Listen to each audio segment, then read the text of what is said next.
Ya, masuk ya. Jadi masih ingat ya tentang akun pembelian atau purchases. Jadi kemarin kita sudah membahas apabila ada transaksi pembelian ya. Jadi transaksi pembelian itu ada dua ya. Bisa dengan transaksi secara tunai dan juga dengan transaksi secara kredit. Nah, berarti di sini yang udah berangkat, yang kemarin berangkat ya, berarti bisa ya membuat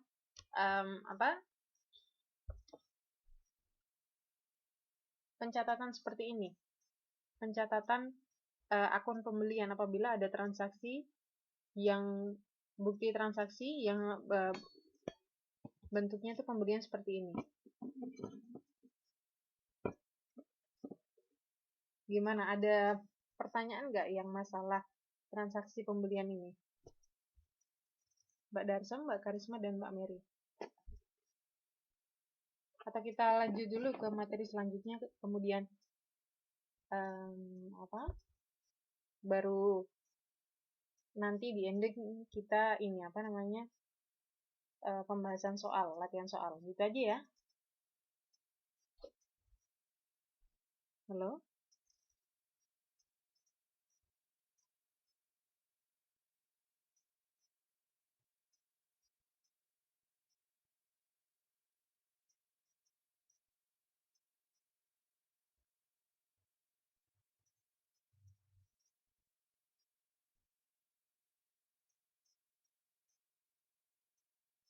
Oke. Selanjutnya kita belajar mengenai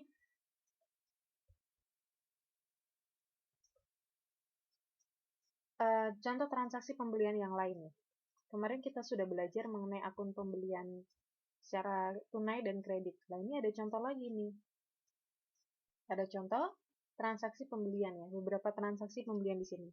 Kelihatan ya di screen ya, meskipun kecil-kecil gitu. Kelihatan nggak Mbak?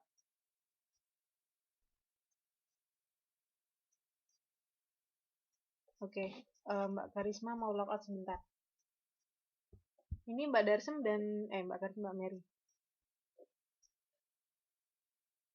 Ini Mbak Darsem dan Mbak Karisma bisa lihat screen ya.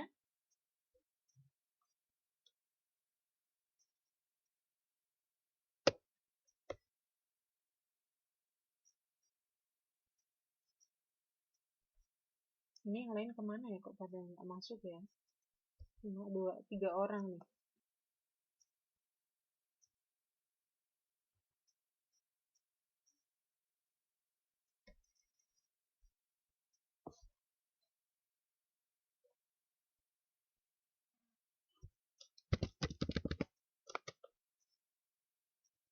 Oke, Mbak Mary sudah masuk lagi ya. Jadi di sini ada beberapa transaksi pembelian. Ada di tanggal 17 nih. Ya Mbak di Zoom ya. Jadi saya baca nih ya. Tanggal 17. Oke, kalau enggak saya lewat bukunya aja lah.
Bentar ya.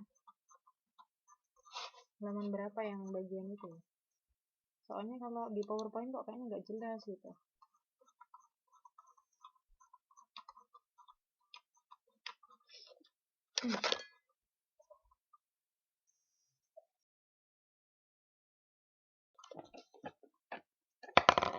Jadi ini ada transaksi. Ya. transaksinya ini. Selamat malam Mbak Darsem. Kita udah masuk dari tadi loh Mbak. Oke, udah jelas ya. Oke Mbak Darsem, kita sekarang belajar mengenai akun-akun perusahaan dagang. Jadi kemarin kita sudah membahas sekilas mengenai akun pembelian ya pada perusahaan dagang. Nah sekarang kita belajar lebih detail nih. Di sini ada contoh-contoh transaksi pembelian yang dibeli secara kredit dan tunai. Tanggal 17. Dibeli barang dagangan secara tunai sebesar 25 juta. Gimana sih cara pencatatannya gitu kan? Kita lihat di sini. Cara pencatatannya adalah apabila tadi kan dibeli barang dagangan secara tunai ya pada tanggal 17. Jadi kita tulis tanggal di sini tanggal 17 Februari 2006 ya. Di sini kemudian keterangannya. Tadi kan pembelian secara tunai. Jadi yang bertambah tadi apa? Pembelian barangnya ya. Barang yang dibeli bertambah. Kemudian ketika kita membeli secara tunai, apanya yang berkurang? Yang sebelah kredit apa? Ini debit, ini kredit ya. Jadi debit itu apa-apa yang bertambah. Kemudian kredit itu apa-apa yang berkurang.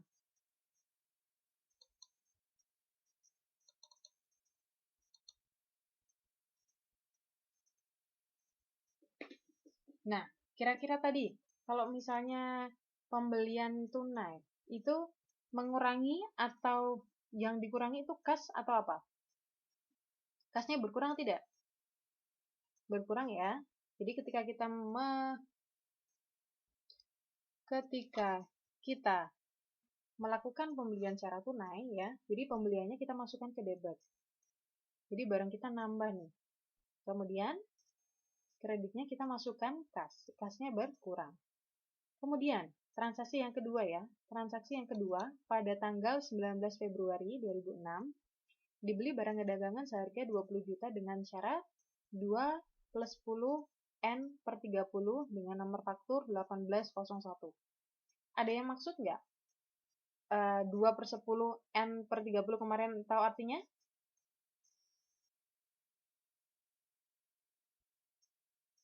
Apa kemarin artinya? Artinya adalah apabila apabila pembeli ya maaf ya, membayar barang yang sudah dibeli itu maksimal atau kurang dari 10 hari, maka dia akan mendapatkan diskon sebesar berapa nih? 2%. Namun jangka waktu maksimalnya adalah jangka waktu maksimalnya adalah 30 hari. Tapi apabila pembeli tersebut melakukan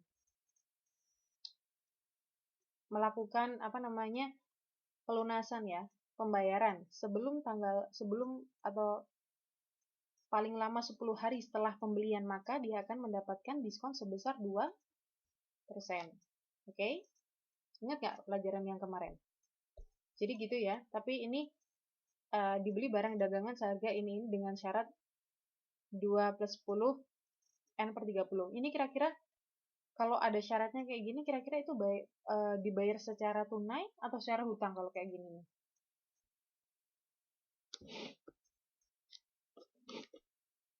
Tunai atau hutang?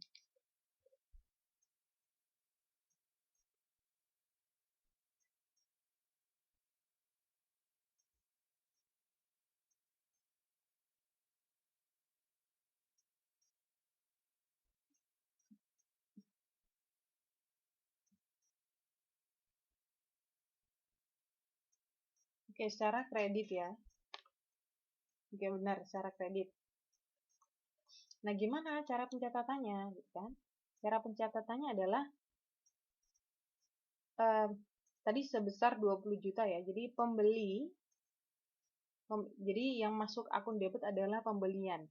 Kemudian sebesar berapa? Sebesar 20 juta. Kemudian karena tadi dibayar secara kredit ya, karena dia kredit ya, maka utang dagangnya ada 20%. Ada 20 juta. Jadi di sini utang dagangnya itu bertambah gitu kan. Nah, mungkin ada yang tanya seperti ini, loh Miss, kenapa kok dicatatnya 20 juta gitu? Gimana kalau misalnya dia bayarnya 10 hari gitu, 10 hari atau 9 hari setelah pembelian gitu. Kenapa? Dia kan dapat potongan 2% nih. Nah, kayak gitu misalnya ada pertanyaan seperti itu. Nah, yang namanya akuntansi itu kita catat pada saat itu juga ya. Jadi transaksi apa yang terjadi pada saat itu, pada tanggal 19 Februari misalnya. Di sini kan hanya ada transaksi pembelian dan belum ada kata pembayaran. Maka kita fokus pada pembelian. Beda lagi ketika nanti ada pembayaran gitu. Misalnya dia bayarnya misalnya pada tanggal 22 misalnya. Pembayaran bla bla bla, baru kita tulis pembayaran gitu. Jadi yang kita fokuskan adalah apa sih yang tertulis pada transaksi di hari itu gitu. Jadi meskipun syaratnya A, B, C, D, tapi kita fokus pada apa yang terjadi, apa yang transaksi yang dilakukan pada hari itu, seperti itu. Kemudian di sini tanggal 21 ya, selanjutnya adalah tanggal 21.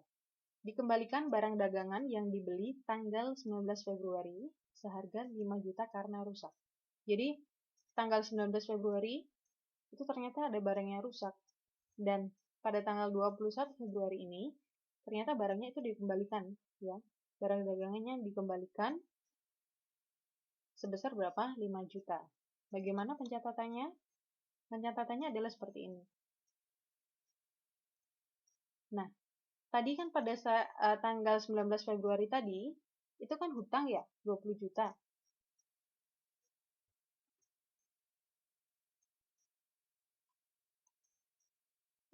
Iya, hutang 20 juta ya.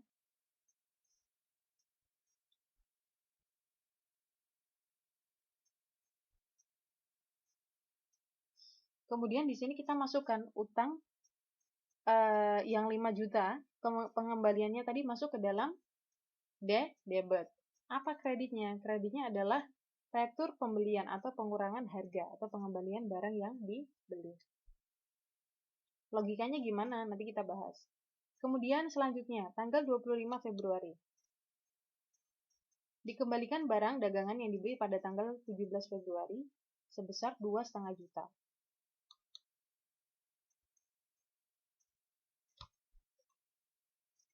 Nah, karena tadi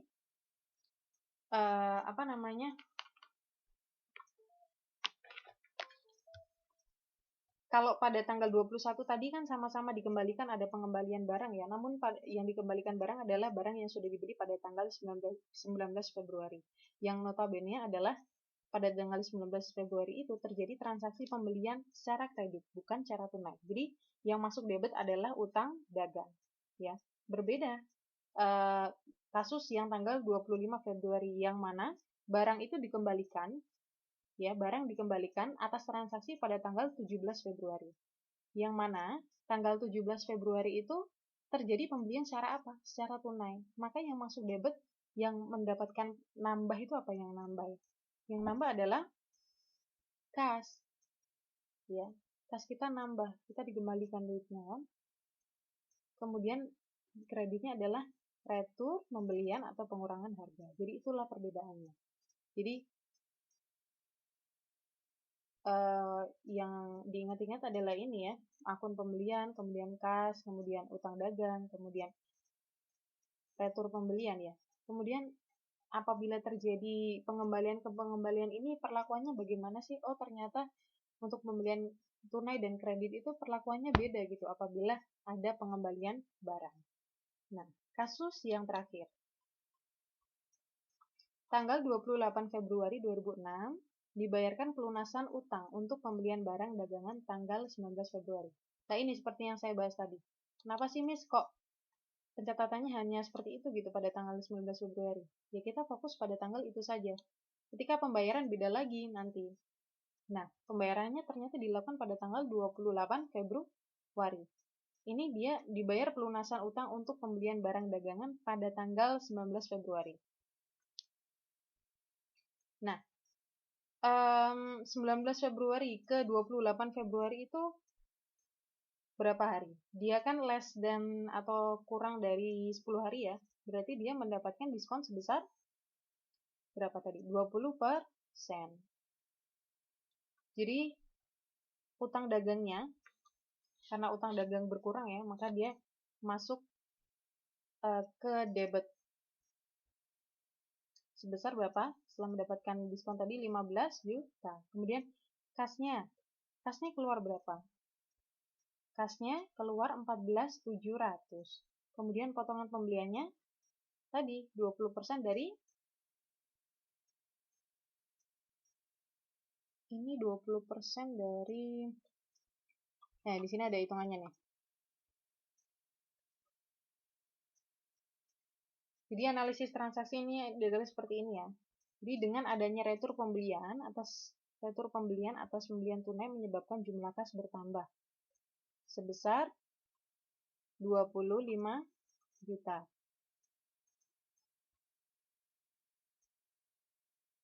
Nah, adanya retur pembelian kayaknya bingung ya penjelasannya.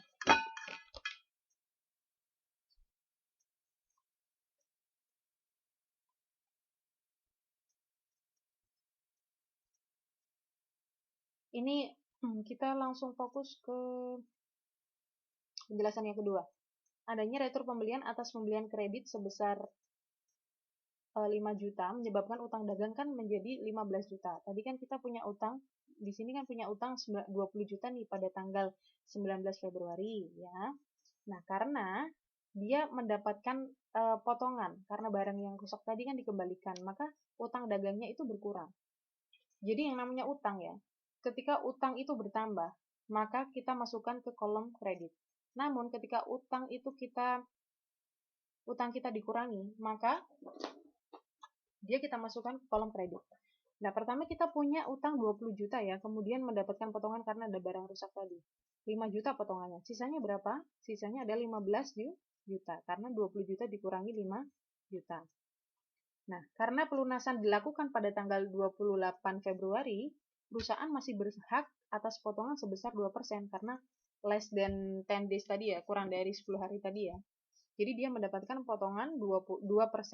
Nah, tetapi potongan tersebut dihitung dari sisa utang dagang, bukan dari harga semula. Jadi dihitung 2% dari 15 juta. Besarnya adalah 3 juta.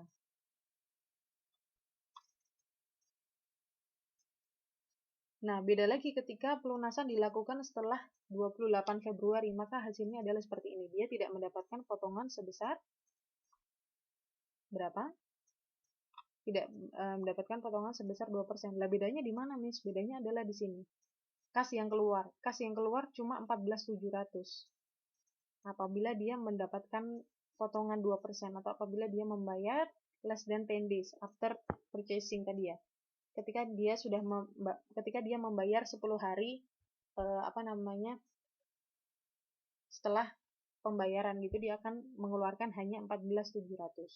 Berbeda dengan ketika dia membayar setelah 10 hari, dia tidak mendapatkan diskon 2%, maka ya uangnya yang keluar ya 15 juta gitu. Nah, di sini kira-kira ada yang ditanyakan enggak? Logikanya seperti apa, Miss gitu? Ada yang ditanyakan enggak?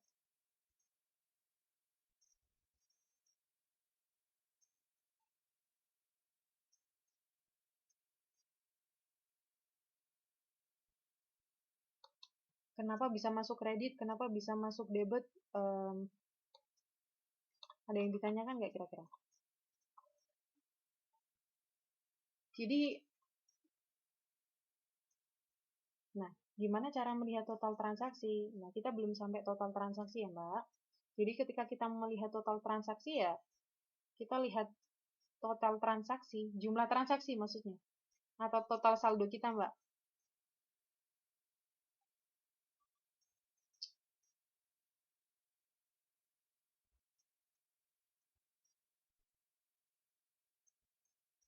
Kita di sini baru melakukan pencatatan ya. Kalau misalnya kita membicarakan tentang total atau apa, itu nanti di ending ya. Jadi ini masih pencatatan pembelian, belum lagi nanti ada akun-akun yang lain, nanti kita bahas yang lagi. Nah, sekarang saya tanya, kenapa ya? Kenapa ketika kita melakukan pembelian itu masuknya kok debit gitu? Terus kemudian kenapa ketika kita melakukan pembelian kasnya masuk kredit? Terus kemudian saya tanya lagi, kenapa ketika utang dagang kenapa kita ketika utang dagang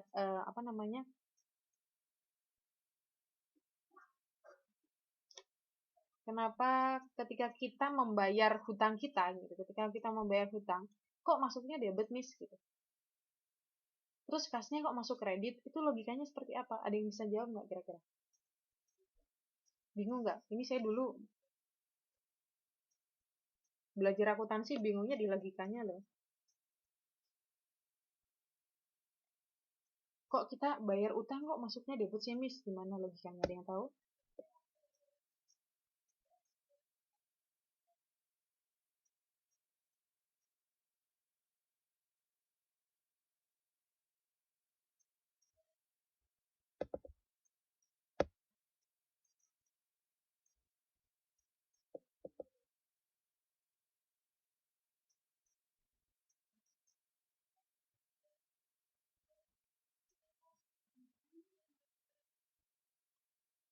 Oke, Mbak Karisma bilang karena membayar hutang termasuk pengeluaran.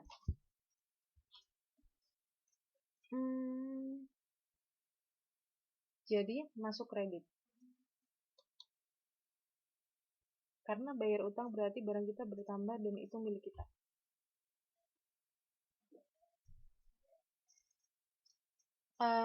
Saya tanya nih, pada saat apa kita melakukan pencatatan di debit dan pada saat apa kita melakukan pencatatan di kredit?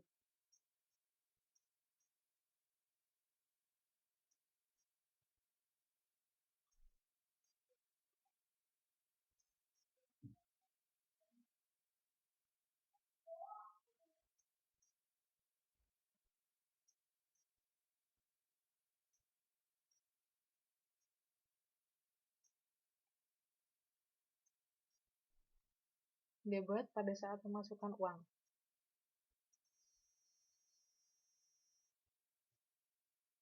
Terus Mbak, kalau kita melakukan pembelian, kita mendapatkan pemasukan uang. Kita malah mengeluarkan uang loh. Gimana? Itu kan kalau misalnya kita tentang kas ya. Oke, jadi gini ya, logikanya adalah gini. Akun mana yang kita masukkan debit dan akun mana yang kita masukkan kredit ya. Jadi, akun yang kita masukkan debit adalah harta kita. Jadi, apa-apa yang menambah harta kita itu kita masukkan ke debit.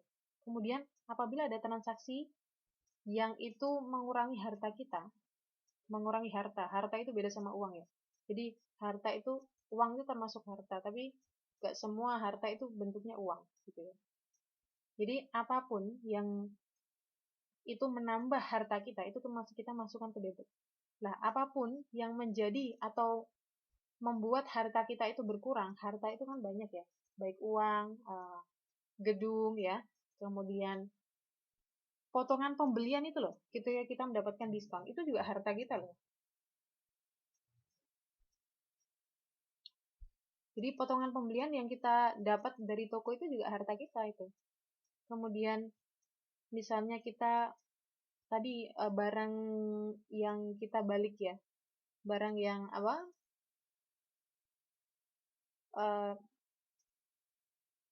Balik dari karena rusak tadi itu juga termasuk harta kita, itu juga termasuk harta kita. Nah, di sini kita lihat fokus ke transaksi yang pertama, pembelian dan kas. Nah, kenapa kok pembelian kita masukkan debit? Karena kita membeli sesuatu, kita mendapatkan barang, kita mendapatkan barang yang kita, ya barang itu adalah milik kita, itu adalah harta kita gitu. Jadi ini adalah menambah milik kita, menambah harta kita. Ya apapun yang kita beli ini apa nggak tahu ya, nggak dijelasin di sini, tapi pembelian kita masukkan debit karena kita mendapatkan sesuatu gitu, kita mendapatkan harta. Ya. Kemudian kalau yang kas, kenapa kok dimasukkan kredit? Harta kita loh berkurang. Yang berkurang itu apa tadi? Yang berkurang adalah kas. Harta dalam bentuk kas. Itu berkurang. Yang berkurang adalah kas. Jadi yang kita kurangi adalah kas. Kemudian, intinya kalau debit itu menambah harta, kalau kredit itu adalah beban ya. Beban yang dikeluarkan itu dalam bentuk apa itu tadi. Kemudian kalau pembelian dan utang dagang ini membeli secara kredit. Jadi ketika kita membeli, baik secara kredit ataupun tunai, tetap kita mendapatkan harta berupa barang yang kita beli tadi ya. Namun,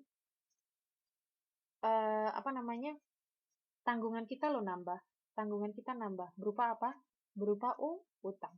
Nah, apabila tanggungan kita itu bertambah, apapun ya yang isinya itu tanggungan, kalau kita nambah itu kita masukkan ke sisi kredit. Nah, ini ketika kita tanggungan kita berkurang, kita masukkan ke sisi debit. Ini juga ketika tanggungan berkurang, kita masukkan ke sisi debit. Karena apabila tanggungan bertambah, kita masukkan ke sisi kredit. Jadi ketika tanggungan kita berkurang, kita masukkan ke sisi debit. Nah, ketika kas berkurang, kita masukkan ke sisi kredit. Lah, potongan pembelian ini, ketika berkurang, kita masukkan ke sisi debit atau kredit. Jadi, potongan pembelian adalah sama perlakuannya dengan kas ya. Kita masukkan ke sisi kredit. Ya, saya juga agak belibet ngejelasinnya ya.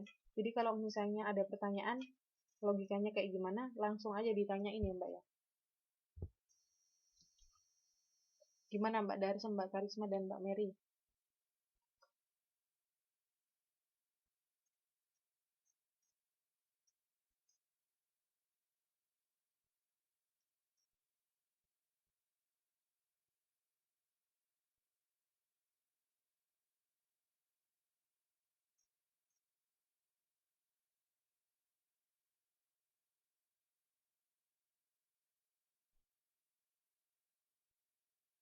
Halo?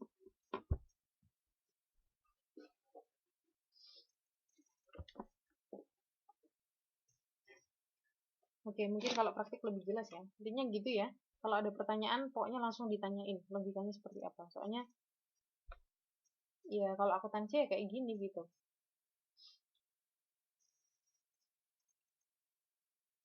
Ingat-ingatnya ya sama praktek. Logikanya ya ketika ingat, kita ingat ya dengan praktek gitu. Oke, kita sudah belajar tentang akun pembelian. Kemudian kita belajar tentang potongan pembelian.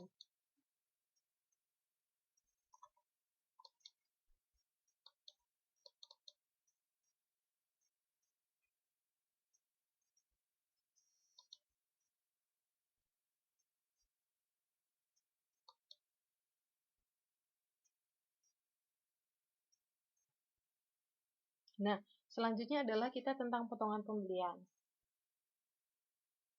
Potongan pembelian berfungsi sebagai tempat mencatat potongan harga yang diterima dari penjual. Biasanya sehubungan dengan penerapan pembayaran. Misalnya, pembayaran utang yang dilakukan dalam periode potongan. Tadi kita sudah belajar sebenarnya. Contoh pencatatan transaksi potongan pembelian adalah sebagai berikut.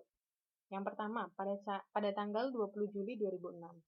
Dibeli secara kredit 20.000 unit barang dagangan dengan harga 6.000 per unit dengan syarat 2/10, N/30 dan nomor faktur 508. Sama seperti tadi ya. Jadi maksimal pembayarannya adalah 30 hari setelah pembelian.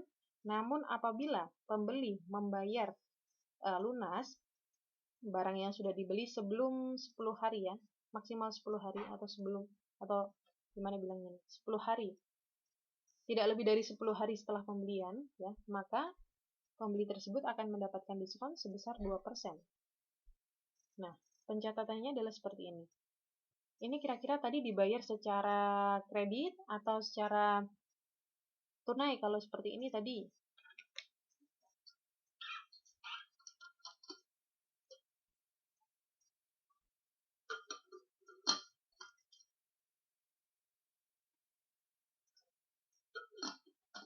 Halo Mbak Herlin.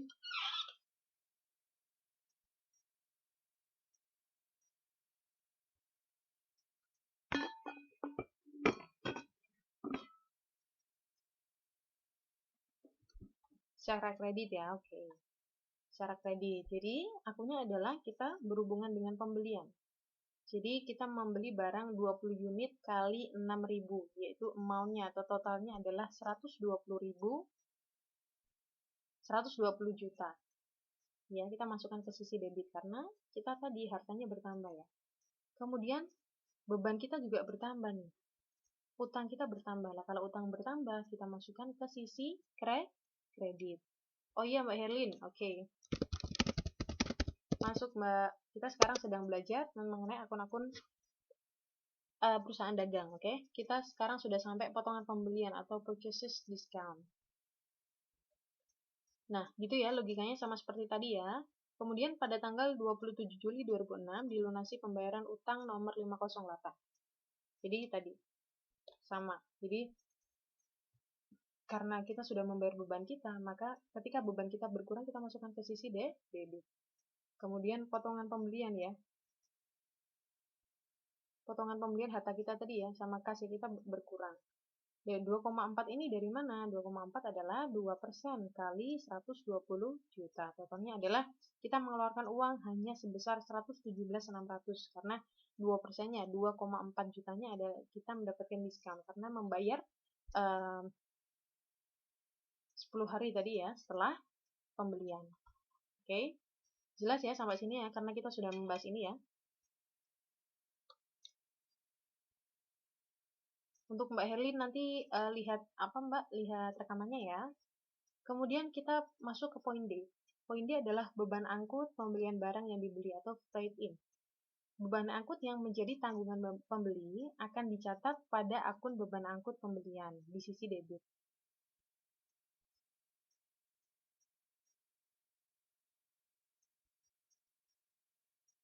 Kemudian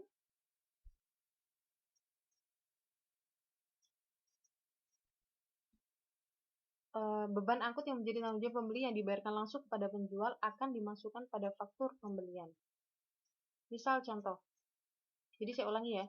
Beban angkut yang menjadi tanggungan pembeli akan dicatat pada akun beban angkut pembelian di sisi debit dan akun kas di sisi kredit.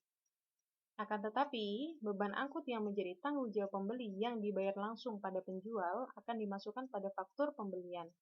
Misalnya, tanggal 17 Februari 2006 dibayarkan beban pengangkutan barang yang dibeli dari CV Angkasa sebesar 100 juta.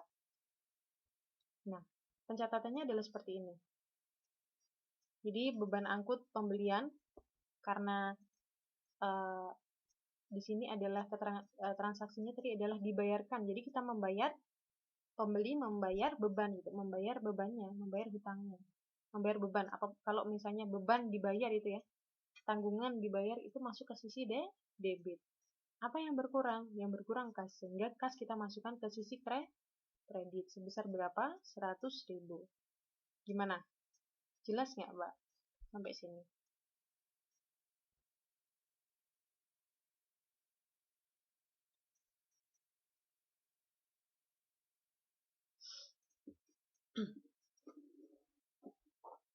Kenapa kok beban angkut dimasukkan ke sisi debit? Karena beban angkut itu kan tanggungan ya, tanggungan dari pembeli tadi ya. Lah, kalau misalnya yang namanya apapun tanggungan kalau yang dibayarkan kita masukkan ke sisi debit. Kalau misalnya tanggungan kita berkurang, kita masukkan ke sisi debit. Berbeda dengan apabila tanggungan kita bertambah gitu kan, tanggungan kita bertambah maka baru masuk ke sisi kredit. Kemudian ini Mbak Mary, itu kan kita melakukan pembayaran tapi kok masuk debit? Nah, gini Mbak Mary, ketika kita melakukan pembayaran ya, apa yang kita pikirkan pertama kali? Kita bayar pakai apa? Gimana Mbak Mary? Kita bayar kan pasti dengan uang. Uang itu berhubungan erat dengan kas, kan ya? Nah, otomatis kita nggak usah mikirin beban dulu deh. Kita mikirin tadi, kita bayar pakai apa? Pakai kas gitu kan? Kita bayar pakai kas ya. Jadi, kas kita masukkan ke sisi kredit karena kita mengeluarkan uang. Lah, debitnya tuh apa gitu? Lah, awalnya kan kita punya yang namanya beban angkut ya. Beban angkut, tanggungan angkut tadi loh. Yang harusnya itu yang di sini keterangannya adalah beban angkut itu ditanggung oleh pembeli gitu. Jadi pembeli itu punya beban atau tanggungan untuk membayar angkutan tadi loh. Gitu kan.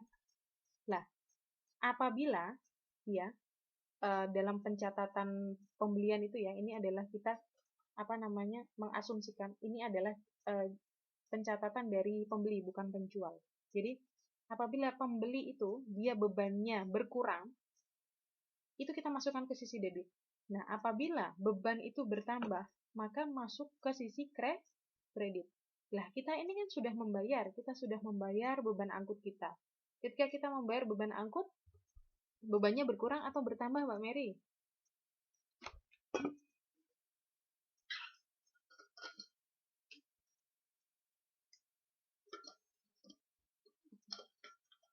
Nah, bebannya berkurang.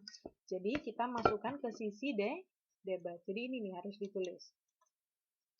Catatan yang pertama adalah mengenai beban. Beban itu bisa banyak macamnya ya.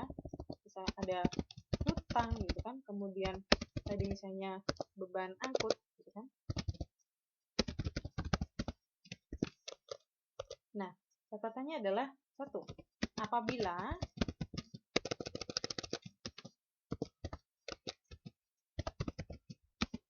beban bertambah, maka masuk ke kolom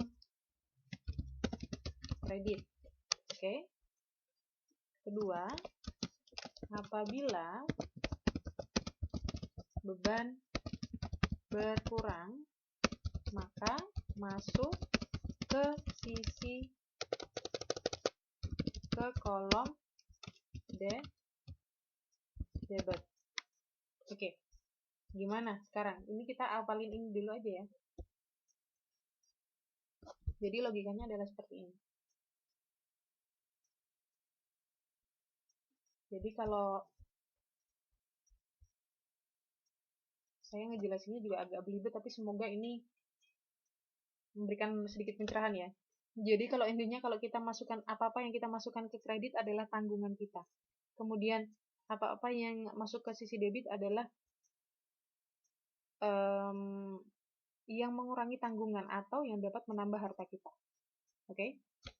Jadi keterangannya adalah di sini kan pada tanggal 17 Februari itu dibayarkan beban pengangkutan. Jadi ditulis kita di sini catat beban pengangkutan. Nah, ketika dibayar itu beban pengangkutannya berkurang atau bertambah?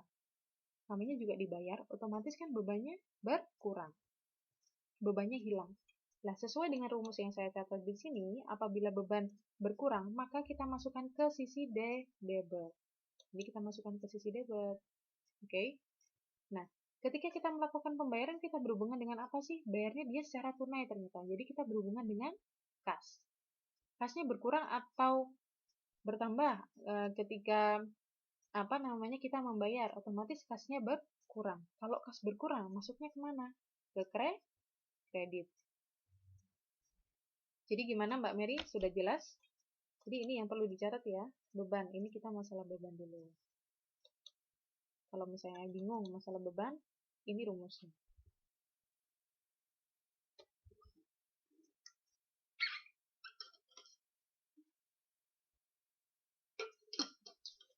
Oke Mbak Mary? Gimana Mbak Darsa, Mbak Karis, Mbak Herlin? Jelas sampai sini?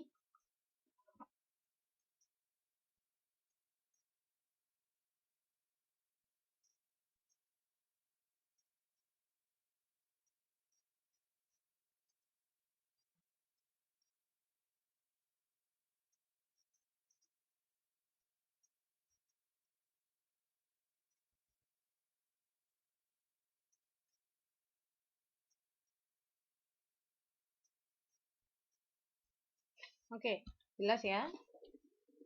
Berarti intinya tidak semua pembayaran itu masuk kredit gitu, Miss.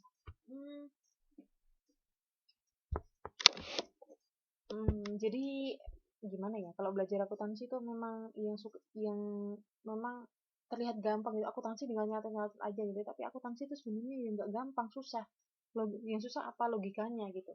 Nah, gimana sih cara kita berpikir tentang logikanya? Jadi cara kita berpikir logikanya adalah ketika ada transaksi, kita analisis dulu. Apa sih yang ada di dalam transaksi tersebut? Akun-akun apa sih yang berhubungan dengan transaksi tersebut gitu. Kalau misalnya pertanyaan Mbak Mary adalah seperti ini, berarti intinya tidak semua pembayaran itu masuk kredit gitu, Miss. Nah, gimana ya cara menjawab pertanyaan Mbak Mary ini ya? Jadi tadi ya, jawabannya adalah ketika ada transaksi, itu kita harus menganalisis terjadi transaksi apa gitu di dalam, terjadi pencatatan apa gitu ya, apa yang harus dicatat pada transaksi itu. Ketika misalnya melakukan pembayaran, tergantung Mbak dia pembayarannya seperti apa gitu. Jadi tidak bisa kita, intinya tidak semua pembayaran, bukan masalah pembayaran atau masalah apanya, bukan.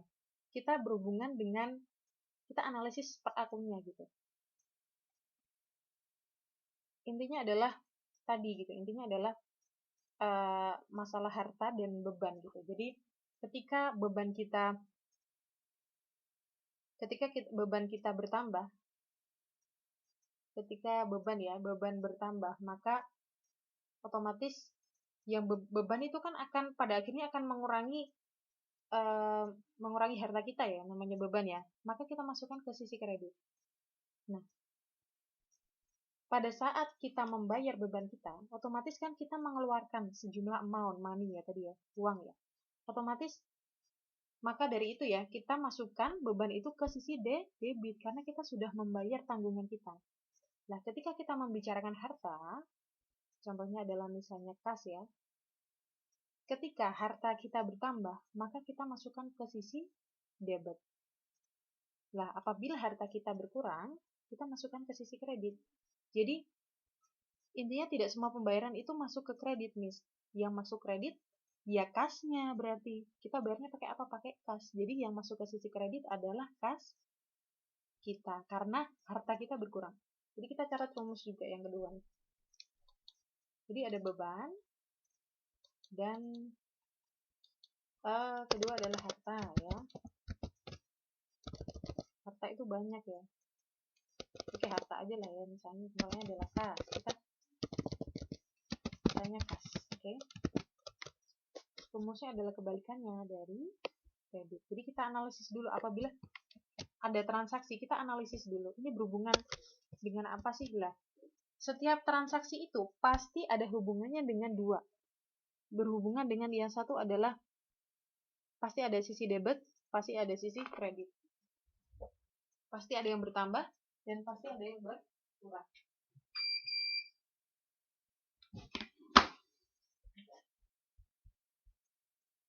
Jadi kita harus menganalisisnya satu-satu gitu, tidak bisa kita jawab, tidak bisa jawab dengan, sebenarnya tidak semua pembayaran itu masuk kredit gitu, Miss. Yang masuk kredit apa ya? Masuk kredit kasnya gitu. Jika kita membayar secara tunai, ya kita masuk kredit gitu. Ya, rumusnya ini ya. Kok kasar?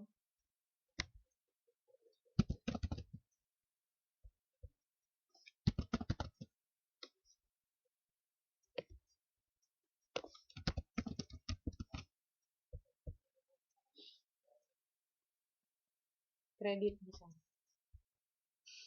Jadi ini ya, kalau beban, apabila beban itu bertambah, maka kita masukkan ke kredit. Kenapa? Karena beban itu pada akhirnya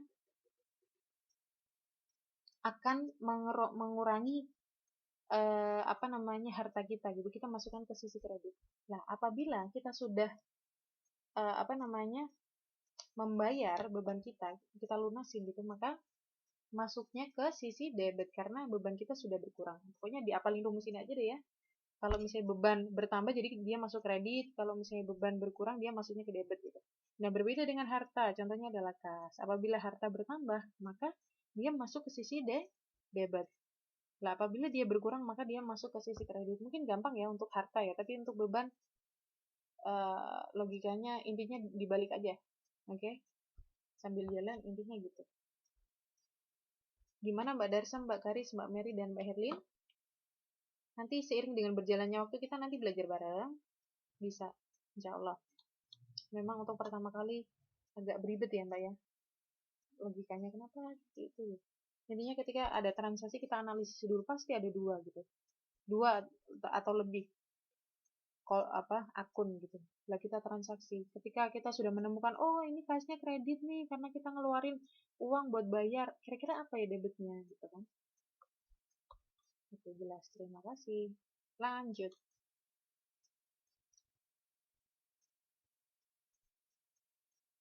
Lah, ini adalah selanjutnya kita setelah pembelian kita masuk ke penjualan ya.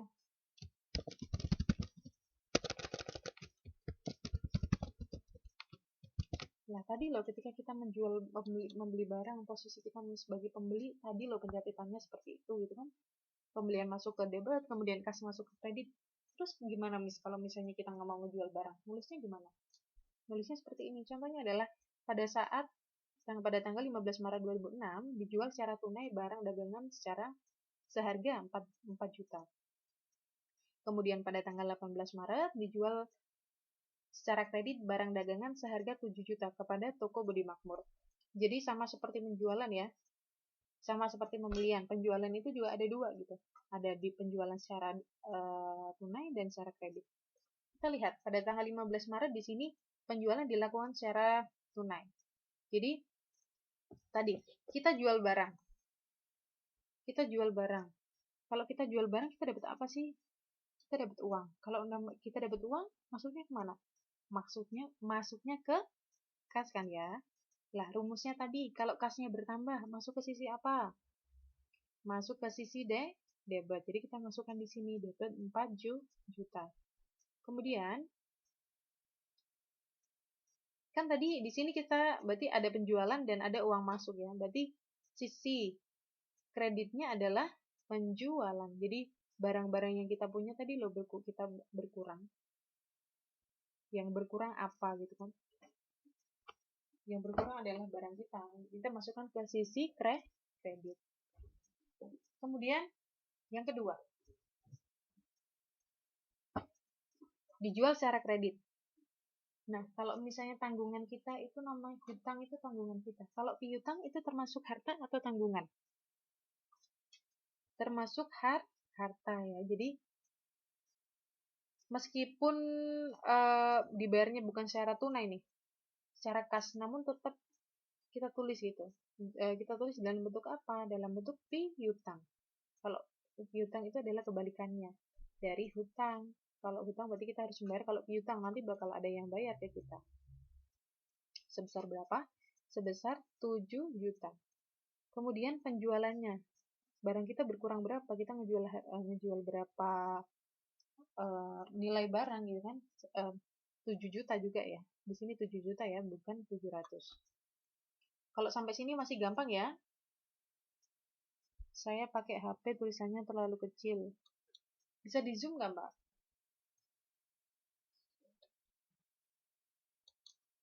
Oke, kalau enggak kita lihat di sini ya.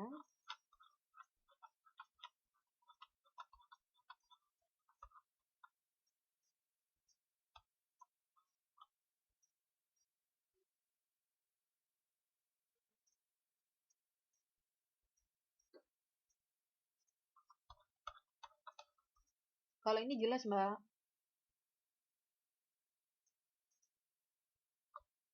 Mbak Ning, jelas nggak Mbak?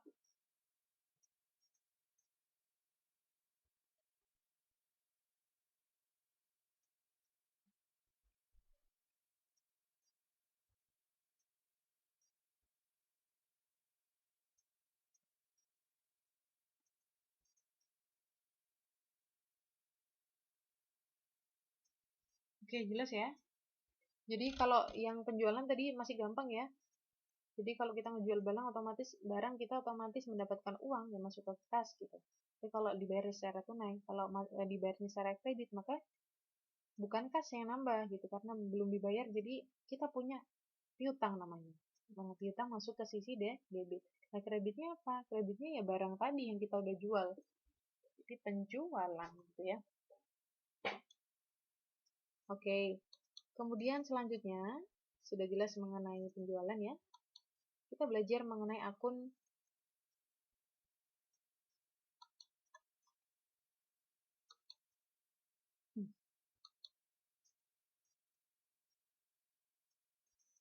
yaitu ini. Lewat sini aja ya, biar gampang ya. Biar jelas mbaknya. Transaksi retur penjualan akan dicatat, jadi kita belajar mengenai ini, penerimaan kembali barang dagangan yang dijual atau retur penjualan dan pengurangan harga atau sales return atau allowance. Fungsinya apa? Yaitu fungsinya adalah mencatat transaksi penerimaan kembali barang yang telah dijual atau pengurangan harga yang diberikan kepada pihak pembeli. Jadi kita tadi sudah belajar ya sebagai pihak pembeli gitu, apabila kita mendapatkan retur atau pengembalian uang karena barang yang kita beli itu rusak gitu kan. Nah sekarang posisi kita sebagai penjual, apabila kita sudah menjual barang, namun kita harus mengembalikan sejumlah uang gitu karena barang yang kita jual itu rusak. Jadi kita harus mengembalikan sejumlah uang ke pembeli. Gimana sih cara mencatatnya gitu kan? Cara mencatatnya adalah seperti ini. Di sini ada contoh transaksi retur penjualan pada tanggal 17 Mei tahun 2006. CV Sejahtera menerima pengembalian sebagian barang yang telah terjual pada tanggal 15 Mei 2006 kepada UD Makmur dengan harga 6 juta. Jadi CV Sejahtera itu pada tanggal 15 Mei tahun 2006 itu dia menjual barang kepada UD Makmur. Nah, pada tanggal 17 Mei tahun 2006 CV Sejahtera itu mengembalikan sejumlah 6 juta karena misalnya ada kerusakan misalnya dari barang yang sudah dijual ke UD Makmur. Jadi CV Makmur harus mengembalikan sejumlah uang. Dia udah jual tapi ternyata barangnya ada yang rusak gitu. Jadi dia harus mengembalikan uang tersebut yang udah dibayarkan oleh pembeli gitu kan. Gimana cara mencatatnya? Cara mencatatnya adalah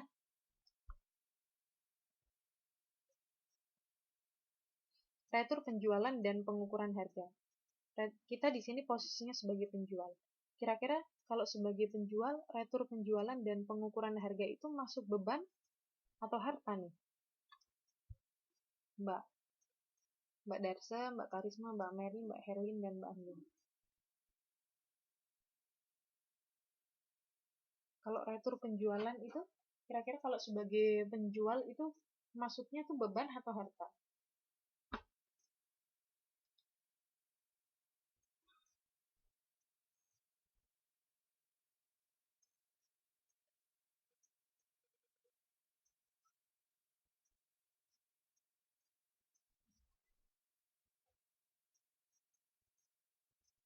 Halo?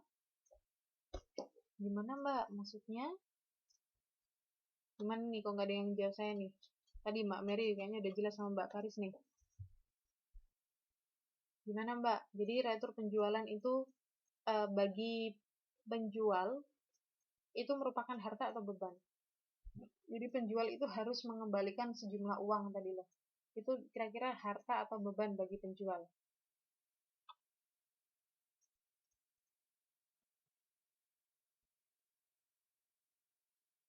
Beban. Oke, beban ya Mbak Mary ya. Nah, ini di sini dikatakan dia membayar sebesar 6 juta retur penjualan. Jadi sudah dibayar ya sebanyak 6 juta ya. Jadi bebannya itu sudah dibayar lah. Ketika beban itu sudah dibayar, maka masuk kemana? Masuk ke sisi debit karena bebannya sudah tidak ada, sudah berkurang. Nah, ketika kita membayar barang, ketika kita membayar retur penjualan tadi ya, mengembalikan sejumlah uang tadi, apa yang berkurang gitu dari kita? Yang berkurang adalah uang kita. Dari mana dapatnya? Dari kas kita. Jadi ketika kas berkurang, kita masukkan ke sisi kredit. Jadi seperti itu. Gimana Mbak? Jelas dari penjelasan saya? Intinya kita analisis dulu mana yang beban, mana yang harta. Oh, bebannya berkurang atau bertambah sih gitu kan. Hartanya berkurang atau bertambah sih. Ya, nanti itu akan lebih gampang insya Allah untuk kita melakukan pencatatan, logika pencatatan. Oke, jelas ya sampai sini ya.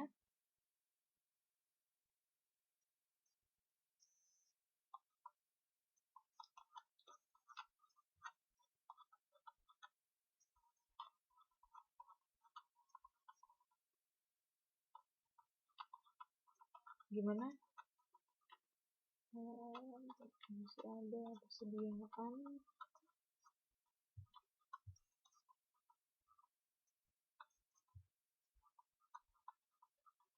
Ntar sampai mana?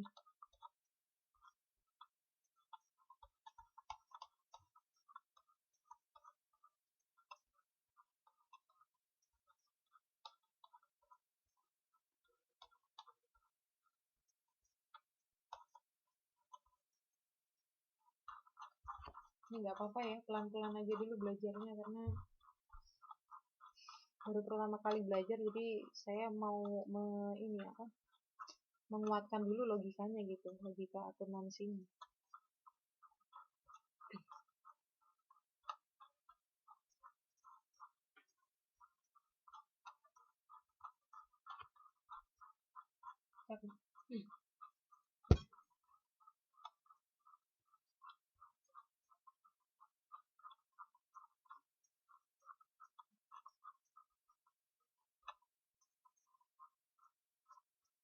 Nah, sekarang kita masuk ke potongan penjualan atau sales discount.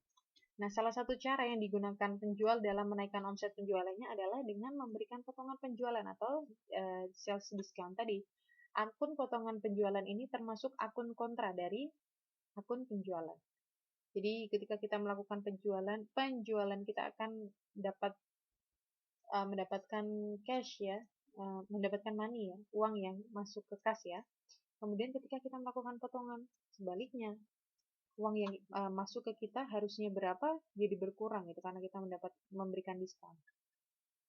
Nah, potongan penjualan oleh penjual akan dicatat pada akun potongan penjualan di sisi debit dan akun piutang dagang di sisi kredit.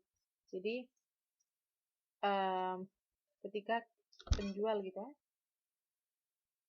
ketika penjual memberikan diskon kepada pembeli, maka ini potongan penjualan oleh penjual akan dicatat pada potongan penjualan di sisi debit dan akun piutang dagang di sisi kredit.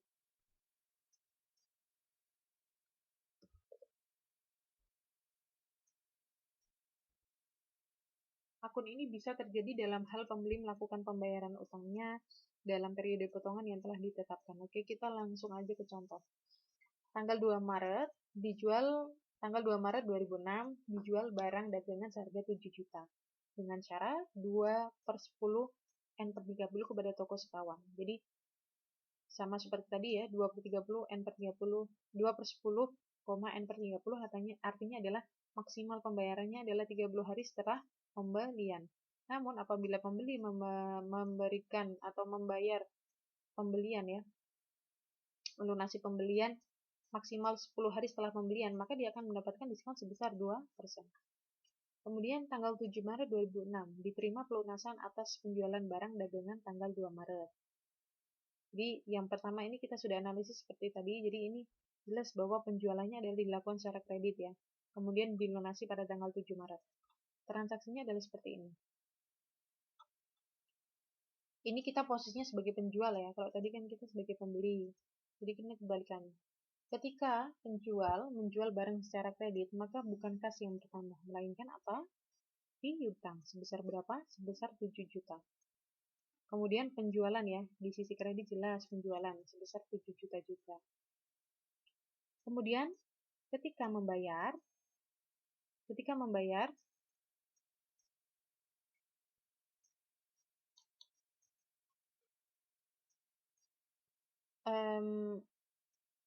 ketika si pembeli membayar, si penjual kan mendapatkan uang ya, mendapatkan uang dari pembayaran tadi. Jadi apa yang bertambah? Yang pertama adalah kas. Ketika kas bertambah, maka masuk ke sisi debit. Nah, di sini kenapa kok di sini ada muncul akun ya? Muncul akun potongan penjualan sebesar 140.000. Akun ini asalnya adalah 2/10 atau 2% ya, 2% dari 7 juta.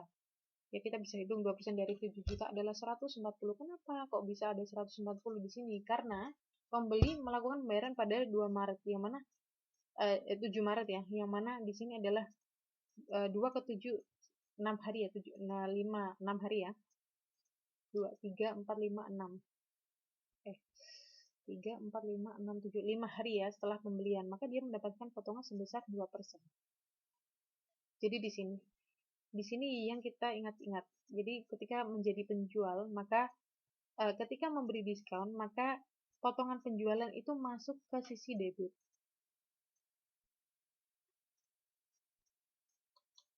Masuk ke sisi debit, kemudian kreditnya adalah piutang dagang.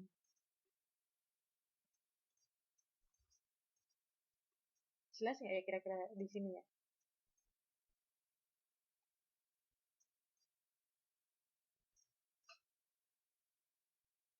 Jadi kebalikannya seperti penjual tadi ya. Jadi kenapa kok potongan penjualan masuk ke debit gitu?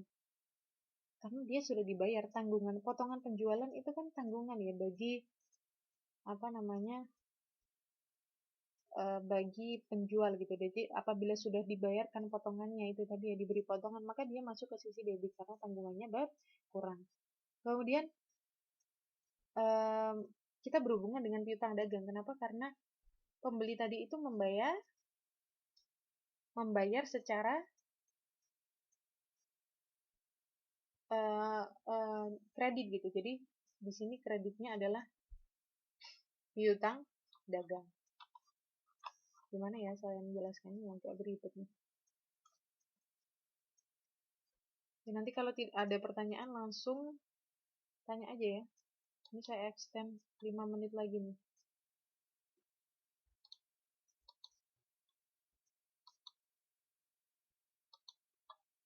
Oke, kemudian yang H, kita belajar mengenai beban angkut penjualan atau transportation out atau freight out. Ini kita posisinya sebagai penjual ya. Tadi kita sudah menjadi pembeli, ini kita posisinya sebagai penjual.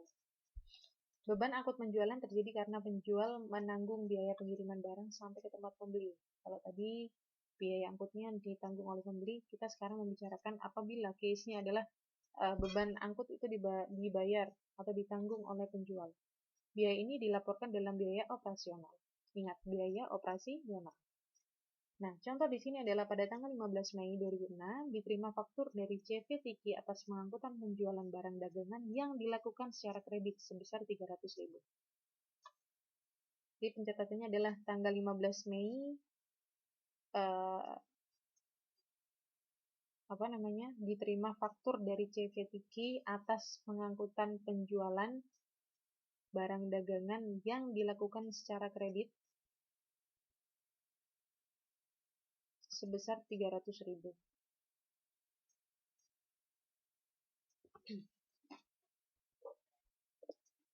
Jadi, kenapa kok beban angkut pembayaran di sini masuk ke debit? Karena beban angkut di sini kan beban ya, bebannya penjual ya. Sudah dibayar nih, udah dibayar. Oke, analisnya gini dulu. Dari transaksi tanggal 15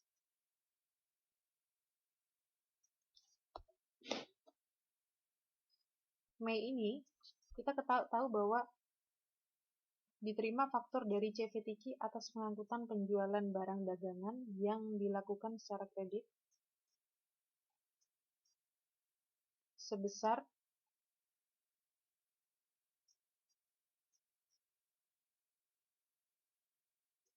300.000. Jadi di sini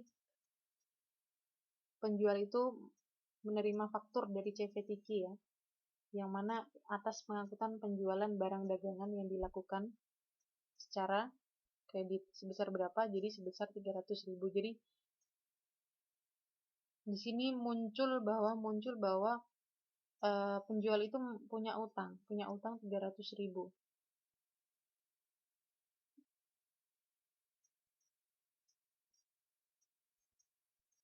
Yang 300.000 kepada siapa? Kepada tadi CV Tiki tadi ya.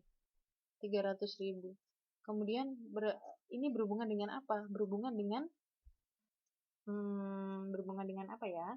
Berhubungan dengan ini, beban angkut penjualan. Jadi di sini muncul kalau dari transaksi tanggal 15 Mei ini adalah dikatakan statement bahwa penjual itu punya utang nih sebesar 300.000. Ya, utang karena di sini dagang ya, maka utang dagang yang sebesar 300.000 yang mana secara otomatis itu karena di sini dicatat utang dagang, maka debitnya kita masukkan beban. Nah, tanggal 22 Mei dibayar beban angkutan sebesar 200.000 atas penjualan barang secara tunai.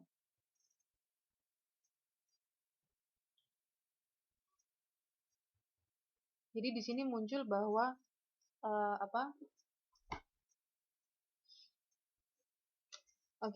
perbedaan di sini adalah gini. Kalau yang pertama dan kedua, intinya adalah penjual itu memiliki tanggungan yang berupa tadi dia beban angkut penjualan tadi ya. Nah, kalau yang pertama itu belum dibayar sama penjualnya, jadi masih utang, dia berupa utang. Kalau yang kedua, dia dibayarnya secara tunai, jadi dia mengurangi kas. Jadi pencatatannya seperti ini. Halo Mbak Bunda Sari, selamat Mbak masuk. Kita tinggal 5 menit, udah mau selesai nih, tinggal 3 menit. Gimana Mbak, jelas nggak ya dari ini?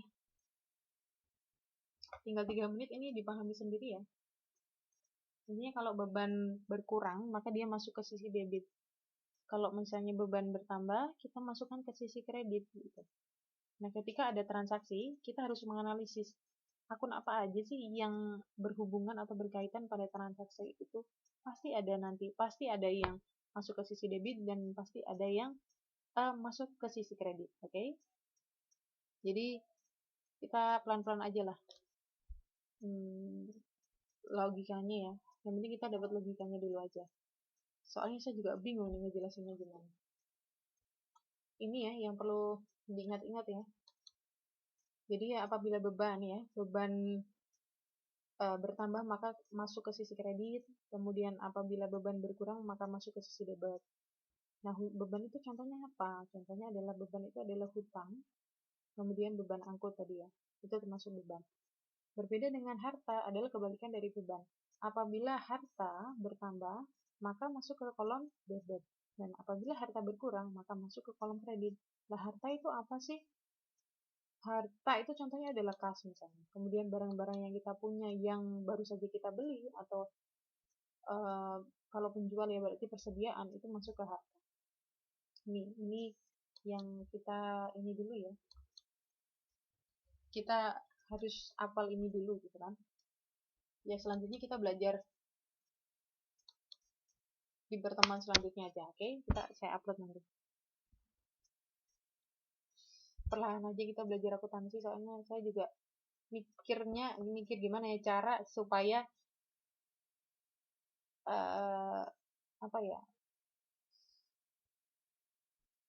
logikanya sampai gitu. Juga bingung cara tahu maksudnya tapi mengungkapkannya nih loh agar paham gitu. Nanti sambil jalan ya. Pokoknya intinya kalau akuntansi langsung ada yang bingung gitu ya, logikanya gimana Miss, langsung tanyain aja. Oke? Terima kasih Mbak Karisma, Mbak Mary, Mbak Herlin, Mbak Hening, Mbak Darcem, dan Mbak Bunda Sari. Ya Mbak Bunda Sari agak telat, nggak apa-apa Mbak, nanti saya upload ya. Terima kasih atas kehadirannya malam ini. Mohon maaf apabila banyak kekurangan. Kita santai saja, slow saja belajar akuntansi ya, karena ini baru pertama kali. Jadi ya kita slow aja.